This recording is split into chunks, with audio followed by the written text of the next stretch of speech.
Time ಆಯ್ತಪ್ಪ. ಇವತ್ತು ಪ್ರಕರಣ ಸುಪ್ರೀಂ ಕೋರ್ಟಲ್ಲಿ ಪ್ರಕರಣ ಇತ್ತು,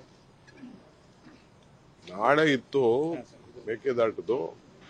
ಅದು ಇನ್ನೊಂದು ಡೇಟ್ ಕೊಟ್ಟಿದ್ದಾರೆ ಕಾನ್ಸ್ಟಿಟ್ಯೂಷನ್ ಬೆಂಚ್ ಕೂತ್ಕೊಳ್ಳೋದ್ರಿಂದ. ಸೊ ನಮ್ಮ ಅಡ್ವೊಕೇಟ್ಸ್ ಹತ್ರ ಎಲ್ಲ ಚರ್ಚೆ ಮಾಡಿದ್ರು, ಕೊಟ್ಟಿದ್ದಾರೆ. ನಮ್ಮ ಕೇಸ್ ಮಾಮೂಲಿ ಯಾವುದು ತಪ್ಪು ಮಿಸ್ಟೇಕ್ ಆಗಿತ್ತು ಅಂತ ಕಾಣ್ತದೆ. ಇನ್ನೊಂದು ದಿನ ಡೇಟ್ ಕೊಡ್ತಾರೆ. ಸರ್, ಮಹಾರಾಷ್ಟ್ರ ಸಿಎಂ ಹೇಳಿದರೆ ಕೃಷ್ಣಾ ನದಿ ಇದಕ್ಕೆ ಆಲಮಟ್ಟಿ ಎತ್ತರಕ್ಕೆ ಸಂಬಂಧಪಟ್ಟಂಗೆ ನಾವು ಸುಪ್ರೀಂ ಕೋರ್ಟಿಗೆ ಮತ್ತೆ ಹೋಗ್ತೀವಿ.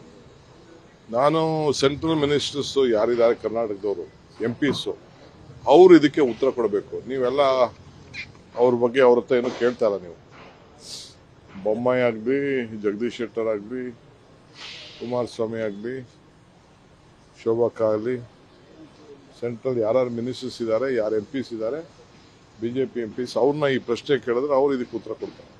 ಸರ್, KN ರಾಜಣ್ಣ ಅವರು ಹೇಳಿದ್ದಾರೆ, ಈ ಕುರುಬ ಕೃಷಿಯನ್ನು ಈ ರೀತಿಯಾದಂತಹ ಉಲ್ಲೇಖಗಳು ಸರ್ಕಾರದ ಕಡೆಯಿಂದ ಆಗುವಂಥದ್ದು ಮತಾಂತರಕ್ಕೆ ಪ್ರೋತ್ಸಾಹ ಮಾಡ್ದಂಗಾಗತ್ತೆ. ಈ ಸರ್ಕಾರ ಈ ರೀತಿಯಾಗಿ ಮಾಡಬಾರ್ದಾಗಿತ್ತು.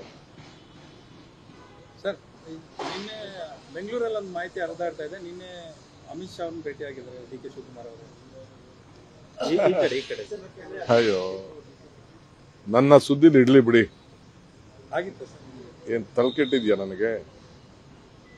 ಅಲ್ಲ, ತಲೆ ಕೆಟ್ಟಿದ್ಯಾ ಅಂತ. ನಿಮ್ಮ ಎದುರುಗಡೆ ಇದ್ದೀನಿ, ಮಾಡ್ತಾ ಇದೀವಿ. ನನಗೆ ಕಪ್ಪು ನಾನು ನೆನ್ಸ್ಕೊಳ್ಳಿಲ್ಲ ಅನ್ನಕ್ಕೆ ನಿದ್ರೆನೇ ಬರೋದಿಲ್ಲ.